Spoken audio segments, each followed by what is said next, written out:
Hi, Kyler. So, are you ready to learn some history? I am. I'm excited. This is one of my favorite subjects to get to know all about how America came to be. That's amazing to me. So, you're going to have this book. I'm going to get you to turn to page 1 and we're going to get started, okay? So it says Introduction, One Nation Under God. If you could just read along with me, that would be great. The Pledge of Allegiance. It says, I pledge allegiance to the flag of the United States of America and to the republic for which it stands, one nation under God, indivisible, and liberty and justice for all. Now, what hand should be over your heart when you say this? Your right hand. Correct. Because you are blessing your heart. You're saying, you're pledging it. You're saying, I believe this and I'm going to stand firm for this. And I thank my God for this, because we are a very lucky country to have our freedom that we do. Okay. So, these pages just say every school morning, you should say it, right? You should say it. We don't, if you want to, we can start saying it. But, if you're in a regular school, yeah, you should say it every time. So let's go back over to where it says one nation under God. It says, in the beginning, God told men to spread out over the whole earth. He wants people to live and work together as separate nations. Meaning, we have America. Over in Europe, they have the United Kingdom. Different nations. People want to do their best when they are serving their nation. In time of war, people even die for their nation. By being willing to die for a noble cause, they show how very different people are from animals. They value not just life, but a noble life. Next to our love of God and family, nothing should be more dear to us than the love and respect we have for our nation. I don't know if y'all watch sports, but right now it's a big controversy if you should stand while the Star Spangled Banner is being sung. If you are a Christian and if you have the respect for our country, you should, and I know you do because I know you and your mom teach you to. You want to stand for that with your hand over your heart, because you are thanking the men and women who serve for our country, who die for our country, who founded our country. You are thanking them, okay? So, the people who kneel, shame on them. They say they're kneeling for a cause, but I don't believe that, because you should always stand. It says each nation has its own government. This way, it is easier for people to keep governments in control and serving the purposes for which God set up for governments. Right, next page, page 2. Each nation has a language that all the people speak. People cannot live well together in a nation unless they speak a common language. It needs to be a language or rules that everyone knows and follows. This is why we study English grammar in school, so we can learn the rules of our language in order to work with the people in our nation. But want to know something interesting I learned in college? That is not our national language. We do not have a national language. Even though we all speak English here, or, majority do, it is not our national language. We do not have a set one. Okay, so let's go back. People come to love their own language very much, and their common language helps them to become attached to their neighbors who speak the same language. This book is a story of one nation, our nation, the United States of America.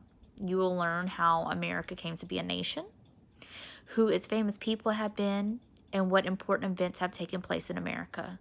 You will learn some of America's great documents. Documents means writings.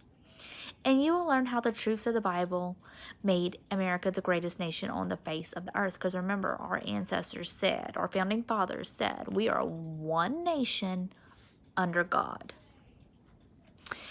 This year, you will learn how America became one nation under God, indivisible, meaning we cannot be divided, with liberty and justice for all. All through history, men have struggled for freedom and justice and the right to govern themselves. In many countries, people have never seen these wonderful ideas come true for them. But the government of America was founded on the wonderful principles that all men are created equal and are equally deserving of liberty and justice. The people who founded our country are founding fathers. said that these truths were so obvious and clear that everyone who heard them would naturally believe and understand them. This is why they said in the Declaration of Independence that all men are created equal. All right, so under all men are created equal, our founding fathers believed that God has created us all. Because God has created us all, we are all equal, all of equal value. To God, they said, all men belong to God, not to any other government. Everyone is not as strong or as smart or talented as everyone else, but everyone belongs to God.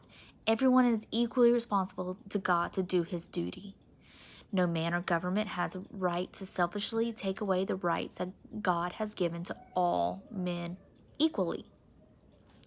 So, what that means is we're all made in God's eyes. We're all made to be who we are in God's perfect image. Some have special talents that others don't have, and that's fine because we are all created in an equal like. All right, I'm not 100% sure, but I'm pretty sure this that's in the little tan is part of the Declaration of Independence.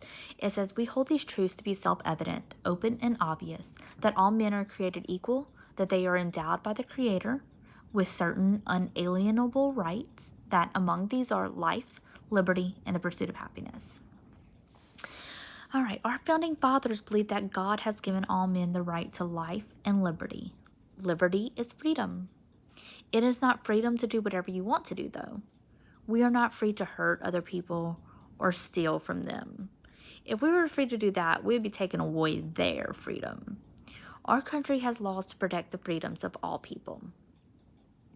Our founding fathers believed that all men should be free to work hard and earn a living for themselves and their families. This is why they called the right to the pursuit of happiness the land of the free. America is often called the land of the free. Americans have freedoms that people in many other countries do not have. We should thank God for our freedoms and pray that they will never be taken away from us. So we're going to learn a little bit about our freedoms. In America, we have freedom of speech. We do not have to be afraid to say what we believe. We also have the freedom of press. We can print things in books and newspapers for everyone to read and think about. We have freedom of assembly. We can freely meet together in churches and other meetings. The most wonderful freedom in America is freedom of religion. Parents in America are free to take their children to any church they want to. Americans are free to read the Bible for themselves and openly worship to God. I'm sorry, I lost my train of thought. Okay, worship God the way they think is right. Americans are free to preach the gospel throughout our land. America is a nation in which people are free to spread Christianity as well as other religions. We should especially thank God for our freedom of religion and pray that no one will ever take that from us. If you learn about it in other countries, some countries you're killed for being a Christian. That's terrible. You should always be able to believe, and we should always respect other religions. If somebody believes something we don't believe, we should just respect it. That's what makes America great, but we still hold our true values close to heart. As you study American history this year, you will meet many people who came to America to be free. You will learn about people who were even willing to die to make our country free. And you will learn about people all over our land who have used their freedoms to make new homes, study, write, teach, invent things, build cities, preach the gospel, and serve the people of our United States. You will learn of many things that you can do to be a good citizen of the United States of America. All right, comprehensive checks. So I want you to do 1, 2, 3, and 4. So number 1 is what are you promising when you pledge allegiance to the flag? Well, actually, it looks like you already did that.